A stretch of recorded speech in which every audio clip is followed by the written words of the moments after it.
ડિંડોલીમાં રવિવારે રાત્રે વિજય નામના શખ્સની હત્યા થઈ હતી. તેના હત્યારાઓને ડિંડોલી પોલીસે ઝડપી પાડી જેલના સળિયા ગણતા કરી દીધા છે.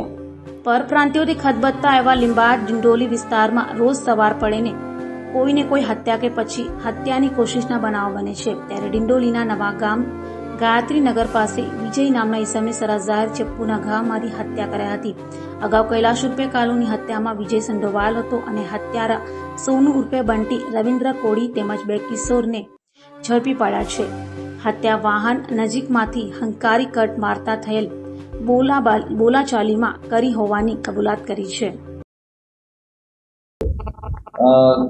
ગઈકાલ રાત્રે 11:30ની આસપાસના સમયમાં ડિંડોલી પોલીસ સ્ટેશન વિસ્તારની અંદર વિજય ઉર્ફે ગાવથી હીરાલાલ ગવાને જેનું મર્ડર થયેલું છે.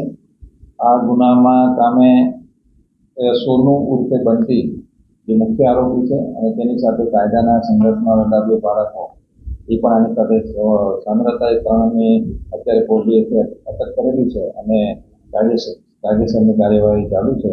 મરણ જનારને પોસ્ટમોર્ટમ માટે મોકલવામાં આવે છે.